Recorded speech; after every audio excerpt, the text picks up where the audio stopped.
anong mga bayarin dito sa Germany, kung mahal ba dito sa Germany, kung makakasurvive ba tayo dito sa Germany, magkakasya ba siya sa sweldo ng isang caregiver, or dapat magkano ang sweldo mo per month para makabayad ka sa mga bayarin dito sa Germany.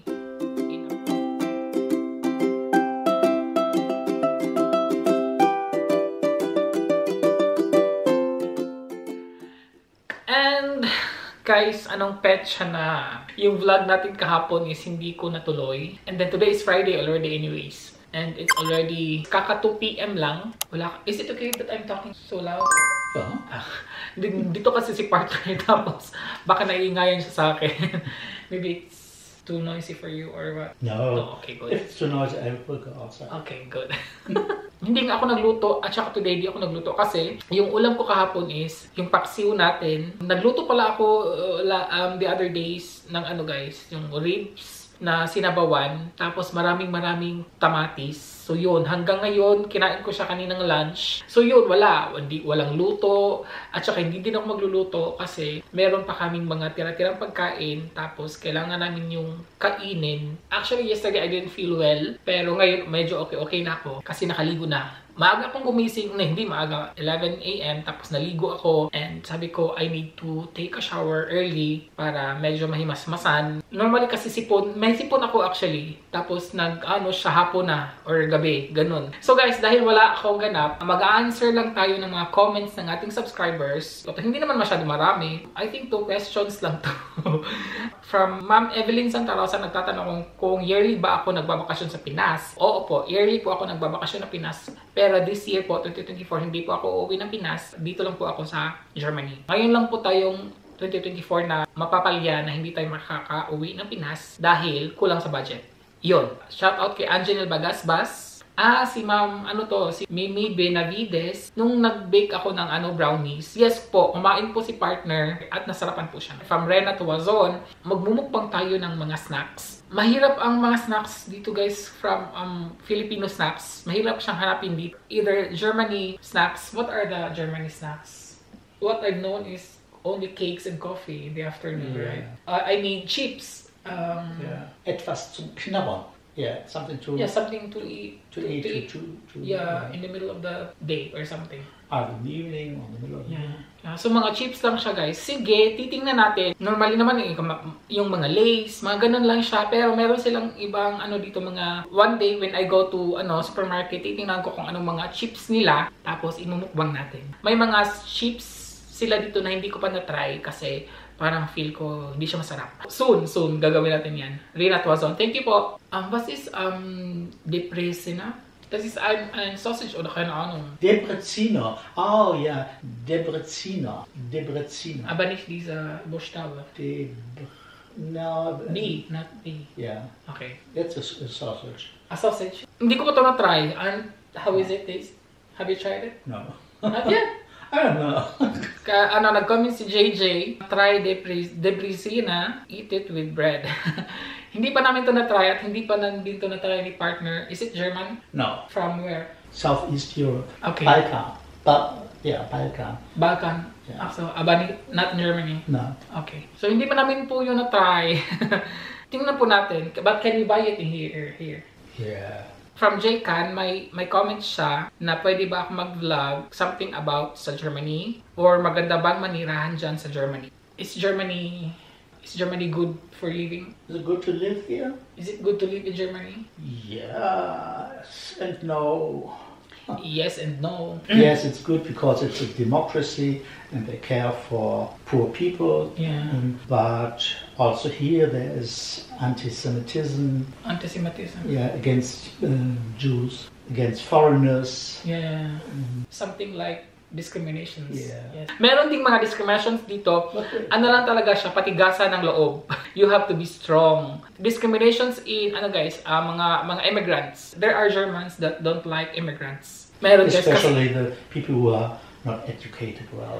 May mga na-encounter na ako mga ganun. Sa trabaho ko, meron na. Whenever I walk outside, meron din. Hindi siya always. Makikita mo kasi pag you can see them the way they look at you. I mean, maganda. Compared to the Philippines, living in Germany is better. About the insurance, about the food. Depende lang din po siya kung anong work mo, anong trabaho mo, tsaka magkano yung sweldo mo. Germany is expensive. I mean, not the food, but the apartments. Yeah, as I said, maganda siya. For example, you will get sick. You will be sent to the hospital. So it's all free. Medications, doctors, right? Yeah. All free there. Yun po ang nakakaganda dito. Tapos, when you're unemployed, even if you haven't worked at all, you get this money. So here, nobody... Also, the immigrants can get? Yes. Why I didn't get it? Because you are married to a man who earns money. So, By your own, refugee or something. Yeah. You come here and you are accepted here as okay. a refugee, then you will get... Okay, the by your apartment own. will be Okay, paid, okay, the food okay. will be paid. Okay. Now I understand. You're not As long as they don't have a job, then they will get money. But after that, when they get a job, they will pay back, right? No, No? no. So, okay. Okay. so diba, swerte yung mga refugees dito. Kasi meron silang income from the government. Hindi naman much. Just for living, 500 euros. So, And money for the apartment, electricity, and all these things. yeah. And when you have a child, you get They get extra money. extra money from the, yes, because of the kid or the So you child. don't. Here, no people will starve. But why I see people in the there are still people, guys, that you can see in the streets that they will ask you some money or something. Yeah. That they don't have house, they will just sleep, everywhere in the Now, there are streets. two kinds of groups. One group is people who cannot settle their life, who lost the job, who lost the apartment, not able to go to the government to ask for anything. So they just live on the street and ask and get money for their drugs and things like this. They are not able to get along with this system because certain things which it's too much for them to. Yeah. Very Strict rules. very strict rules. They have a very strict rules in terms of when connecting to the governments. You have a lot of papers to fill up before you will get something free from the government. You will have to face a lot of papers. So yung tawag nila is bureaucracy. Bureaucracy here in Germany is very, very strict. Kaya may mga tao na, for example, like me, I don't like it. So every time I receive papers from the government, I will automatically give it to my partner and then he will read it and then he is my secretary. So ganun sila dito. Kaya there are people na makikita mo talaga na nasa streets kasi ayaw nilang, they cannot stand by it. Kaya minsan, talaga dito. Maganda, pero you have to work for it. You have to work hard for it. Ganun. And there's a second group, people from foreign countries. They send either their children or women on the streets to ask for money, but they will not keep the money from themselves. They have to deliver it to their bosses or something. Yeah, yung mga human trafficking, so may mga nag-handle sa kanila. Yung mga gaya sa atin, yung mga sindikato, nilalagay nila yung isang tao dyan sa lugar na yan para maghingi ng pera, tapos ibibigay nila sa boss nila. Hindi lang maganda dito, meron ding mga negative sides dito sa Germany. Pero it's more on maganda. It's more on good here, right? You are safe naman here, right? You are safe naman here, guys. Hindi naman siya, there's not so much crime here in Germany. And no corruption. Esh? Yeah. Zero? We are the 5th or 6th best country in the world that are not corrupted. On the very high level of no corruption. Okay. So, kaya maganda dito sa Germany. Punta na kayo dito. Come here. I-add on ko lang yung guys, kung meron ka ng pension dito sa Germany, congratulations. You're not just have a good life, but a better life. So, yun po. Kasi maganda po dito ang pension nila. Pero depende. It depends from what job do you have before, right? And then, what income do you have? May levels of income sila dito, guys. In general, you can say 45% of your income you will get as pension. But at least about 1,200 euros. Yeah. Never less. If you get less, then the government will pay the rest. The rest, yes. Ganon sila. Yung government nila dito is very good in helping in your financial problems. Aber Bürokratie. Don't like. Yeah. Bureaucracy, siya guys, para siyang officialism. Mga ganon, officialism. So, officialism talaga. I mean, may process talaga. Yung process, step by step, ganon. So, kailangan mo siyang pagdaanan. Yung mga papers, kailangan mo siyang pagdaanan. Kailangan mo siyang let's say from 1 to 10, 1 to 10, 1 to 5, 6, 7, 8, 9, 10 talaga. Hindi ka pwedeng jump. Ganon. Ang hirap i-explain, guys. My God, basta sa kanila, my God. If you have a good job here in Germany, then you will have a good future here in Germany. Meron akong dito. Meron ako dito nag-take down notes ako. Kung meron kang trabaho dito sa Germany, let's say for example as caregiver, na-mention ko na to from my previous vlogs, pero hindi siya detailed kung magkano yung sweldo ko, kung paano ko pinagkasya yung sweldo ko, yan. So yun, pero itatakal natin for today is, anong mga bayarin dito sa Germany, magkakasya ba siya sa sweldo ng isang caregiver, or dapat magkano ang sweldo mo per month para makabayad ka sa mga bayarin dito sa Germany. So dapat magkano ang sweldo mo per month para makasurvive ka dito sa Germany. Let's say for example, apartment here in Germany is very expensive.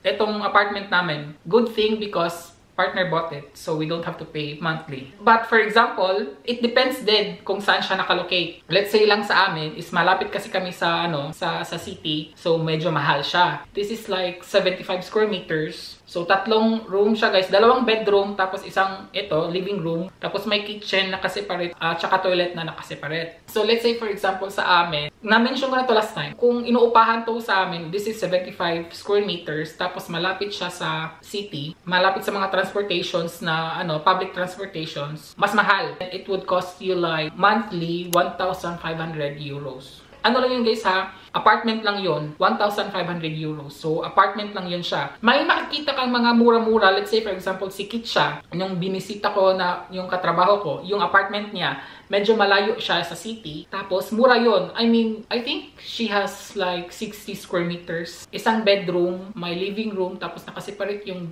toilet niya at saka yung kitchen. Medyo okay din siya yung space. Mura siya, guys. 650 plus euros. So, mura yun. Pero, malayo siya sa city. Hindi siya pwedeng lakarin. At saka, depende din siya. Kung bago yung apartment, mahal. Kung apartment is luma, so medyo mura-mura din yung renta mo monthly. Yung 1,500 or 600 euros, monthly lang yung nung apartment. Apartment lang yung itself. Wala pa yung electricity, wala pa yung gas, wala pa yung oil. So, mga garbage collections pa. Meron pa dyan internet, groceries. Tapos may ticket pa kung wala kang sasakyan. So, kasi iba din yung situation kung meron kang sasakyan. Mas mahal yun. I-example na lang natin yung apartment ni Kitcha, guys. Kasi ang apartment namin is mahal talaga to siya. Kasi as caregiver, kung makakapag-apartment ka ng 1,500 monthly, you will be dead for the next month. Kasi hindi talaga kasya, guys. Sweldo mo as caregiver, then you will pay 1,500 for the apartment. No, it's not enough. So, let's say for example, meron kang apartment na babayaran 650 monthly. Apartment lang yon. Tapos, meron pa kasing electricity. So, monthly din siya. Ito yung mga electricity, i-compare ko to sa amin. Kasi, naitanong ko to kay partner kung magkano yung... Ngayon ko lang din siya nalaman na ganito pala yung babayaran ni partner sa aming mga expenses. Electricity namin is 60 euros monthly. Na times ko siya, equivalent sa Philippine currency. So, it's about 3,540 pesos. So, meron pang gas. Ano ba ang gas? So, gas is... Yan yung guys, yung sa shower or yung sa warm water, gas ang gamit nun. 20 euros per month yun. That's 1,180 pesos monthly. And then oil. Ano ba yung oil? Kasi meron din kaming oil dito. Yung mga heater. Kasi kailangan heater, guys. Each room, meron talagang heater dito, lalo na winter. Sa living room, may heater. Sa kwarto, 2 rooms,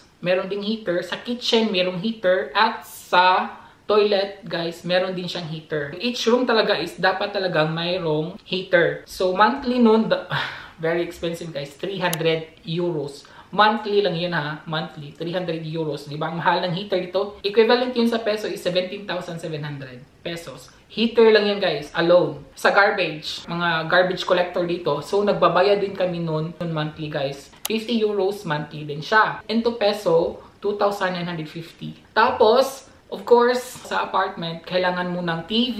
Of course, internet, may bayad din yun. So, sa amin is 60 euros monthly. Internet with TV na yun, guys. Telephone, included na yun. That's equivalent into peso, 3,540.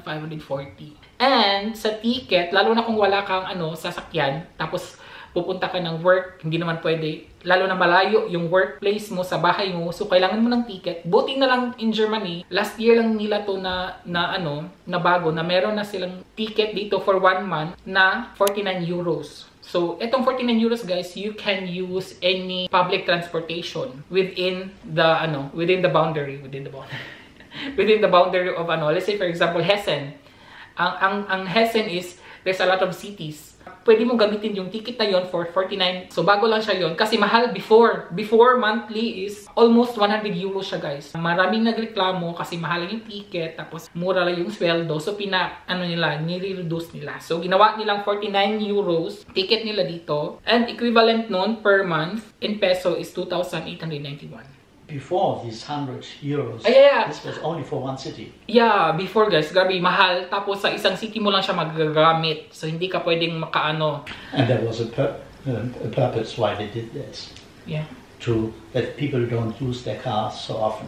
It's for ecological okay. reasons. It's for ecological reason din pala guys, para wala nang masyadong tao gumagamit ng sasakyan. So meron lang akong isa dito na hindi na mention kasi meron kami dito caretaker. For example, dito sa tinitirahan namin, isang building to siya. So may nagti-take care nitong isang building na to. Like naglilinis sa elevator, naglilinis sa stairs, then sa surroundings ng ng building na to, sa mga gardens kasi may garden maliit sa labas na to. So tapos sila yung kinokontak namin pag may mga problema dito. So nagbabayad kami sa kanila is 50 euros monthly. So that's 2,950 pesos. I forgot the grocery pa pala guys. Kasi kailangan natin kumain, di ba? Nakalimutan natin. Depende din yun sa'yo kung malakas ka kumain, kung you want to eat always in the restaurant. So, you have to set aside a bigger amount for that. Pero sa amin, good for 2 person na to. Ano lang to siya guys? Tentative lang to siya. So, we have here 400 euros. Hindi pa to siya hindi pa to siya fix kasi there are times na magpa-plus pa siya. There are times din siya na mas lower siya. Kasi depende yun sa mood nyo sa this month kung medyo malakas yung kain, so or the next month is hindi masyado malakas yung kain, so lower siya. Depende, it depends talaga. Also unter 500 haben wir nie. Es ist immer mehr als 500. I-divide ko to kasi yung na-mention ko ng mga prices is good for 2 person yun guys. So tapos na-add ko siya lahat. In peso na to siya guys 58,941. I-divide natin siya for 2. Kasi if ikaw lang isa dito na nag-apartment, so 29,470 pesos. Monthly. Let's say around 500 euros. Yan yung babayaran mo if you're alone. Expenses lang din yun. 500 euros plus 650. Yung apartment na yan guys you have to have at least 1,100 euros para ka makasurvive sa Germany. And then, yan yung mababayaran mo guys monthly, 1,150 euros. If you're alone, paano mo yan makakasya? Sa sweldo mo na kaliit-liit, di ba? Let's say, for example, sweldo ko, hindi ko siya i-compare sa sweldo ko, guys, kasi sweldo ko is assistant lang kasi ako. Tapos, hindi ako full-time, 50% lang ako, so bali, part-time lang ako. So, sweldo ko is, yun na yun, 1,000, kasi sweldo ko, guys, 1,200 euros monthly. Kung ako lang mag-isa dito, kung wala si partner, tapos yun ang mababayaran ko is 1,150 pesos, hindi wala. Diba? Kailangan mo pang shopping, kailangan mo pang magpadala ng Pinas. So, hindi pa yun included, guys. Hindi pa natin yun na-mention na kailangan pa natin ng pera for Pinas, kailangan pa natin ng may load pa tayo monthly. Let's say, for example, load, hindi ko din siya na-mention kasi may load pa tayo, guys, na load ko monthly is kung nasa labas lang naman kasi hindi naman ako masyado nag-internet sa labas. At least 10 euros per month. Free na yun, callings and text. Tapos may internet ka na 6 gigabytes. Kung i-compare ko siya sa sweldo ko na part-time lang ako, hindi talaga kasya. Pero depende nga yun, as I always said, depende talaga siya kung nakapagtapos ka ba ng pag-aaral. Kasi yung pagtatrabaho dito guys, sa Germany, meron silang levels of kung ano ang natapos mo. So let's say for example, si Christine, dito siya nakapagtapos sa Germany ng 3 years ng caregiver. So of course, sweldo niya is malaki. Let's say 2,000 euros. And I think ang apartment ni Christine is the same din kay Kitsa, 600 plus din babayaran niya monthly. Or 500 plus, mga ganon. Depende nga din siya guys. Tapos, full-time siyang nagtatrabaho. So, mas malaki sweldo niya. Hindi pa natin natakod yung mga insurance. Yung natatanggap mo monthly, yung nasa bangko mo na talaga siya, deducted na yon. Kinuhanan na yon ng mga insurance mo. Kasi guys, kung itatakol natin yung insurance, ang dami nilang mga insurance dito. Ang mahal na mga insurance nila dito. Pero hindi mo na siya namamalayan monthly kasi yung nakukuha mo nga sweldo mo is ano na yun, fixed na siya. Yung yung total sweldo ko talaga monthly, kung wala pang deductions na kahit na mga anong insurance, is 1,500 something. Tapos makukuha ko na lang monthly is 1,200 at least. So, 300 euros guys. 300 euros to nakukuha ng mga insurance dito. Kasi ang dami nilang insurance guys. Basta ang dami nilang insurance dito. Hindi ko siya maisa-isa. May mga complications na mga insurance dito na ang ihirap i-explain. As I've said, maganda dito sa Germany. Pag maganda work mo, pag maganda income mo. Kaya sa mga Pinoy dito, hindi lang isa yung trabaho nila. Kaya din sa Germany guys, nag-a-allowed sila ng 2 trabaho. So na-mention ko na din to before. Nag-a-allow sila ng 2 trabaho. Isang trabaho is yung fixed na trabaho mo na sa kung saan ka kumpanya talaga nagsa-start. Tapos, they will allow you to have Nebenjob tawag nila. Tapos, yung Nebenjob na yon, may sweldo ka nun is 550 euros. Wala siyang clean siya guys. Wala siyang deductions. Wala siyang insurance deductions as in. And then yung part-time na yon, hindi din siya full-time na trabaho guys. For example, sa other companies, makakatrabaho ka lang doon 3 to 4 times in a month. Tapos makakatanggap ka ng 550 euros. Tapos may mga Pinoy din dito, hindi kontento. Kasi nga, may padadalang ka pa sa Pinas, may shoppings mo pa, yung mga luho mo pa, so diba? So, ibang mga Pinoy dito, ang dami nilang trabaho guys. Hindi lang isa, hindi lang 2, hindi lang 3, hindi lang 4. Ang dami lang part-time jobs. Pero depende din siya. Kasi nga, yung ina-allow lang ng Germany is 2 trabaho. Ano mo talaga, original na trabaho, tapos yung pangalawa is yung part-time. Yun lang ina-allow nila. Kasi nga, pag hindi ka careful, tapos ang dami mong part-time job na hindi registered, pero kung naano riyan ng government, talaga mawawala sa iyo lahat. Isi-send ka back to the Philippines, iba-blacklist ka, tapos may penalty ka pa. So, yun siya guys. Dapat careful din siya. Kaya ako, every month, kit talaga ako koko every month. Kasi nagpapadala ako sa Pinas, tapos may mga luho pa ako. Do you understand? I think so. So, nakasabot na siya guys. Oy. Ay, hindi naman siya nagtatanong guys kung may tira ba ako sa akin sweldo. Kasi halos lahat ng sweldo ko napapadala ko kasi sa Pinas. So, let's say 70% will go to the Philippines. My salary. Yun guys. So, kung plano mong magtrabaho dito sa Germany, think about it. Mahirap siya na hindi mahirap. Siguro may mga nakalimutan ako. Kasi nga, hindi nga isa lang yung babayaran mo dito. 1, 2, 3, hindi lang yun. Ang dami talaga mong babayaran dito. Tapos in euros ha, hindi in Philippine. Dapat talaga marami kang trabaho. Or may mga, depende lang yun sa diskarte mo. Kumpara sa akin, maganda talaga dito sa Germany. Kahit na maliit lang yung sweldo mo, nakakaraos naman. Meron ka namang savings, kahit konti, nakakasave ka din talaga. Minsan, kung hindi ka masyado malakas kumain, ganyan, doon ka nakakasave sa pagkain. Pagkain dito is mura. Depende din yun sa'yo ha, kasi kung gusto mo mga branded na pagkain, edi mahal yung mababayaran mo. So, yun nga, if you want to come in Germany, think about it, the struggle na kasi ang hirap, lalo na mag-isa ka lang. Minsan nahirapan ako kahit nandyan si partner. Nahirapan din ako dito. Pero, dahil nga sa suporta ni partner, very supportive talaga siya guys. Kaya minsan, yung lungkot ko or yung lungkot ko and then yung longing ko doon sa Pinas, minsan nawawala kasi nandyan si partner, di ba? Tapos may trabaho ako minsan, may sarili akong income, nabibili ko, hindi naman yung mamahaling luho, pero at least kung gusto kong bilhin, nabibili ko. Yun lang po, depende lang po talaga sa diskarte. Patigasan ng loob, makakasurvive ka po dito sa Germany. So yun po, sana na-mention ko lahat yung mga breakdowns ng dito, yung expenses dito sa Germany, kung mahal ba dito sa Germany, kung makakasurvive ba tayo dito sa Germany. Of course po, makakasurvive po tayo dito.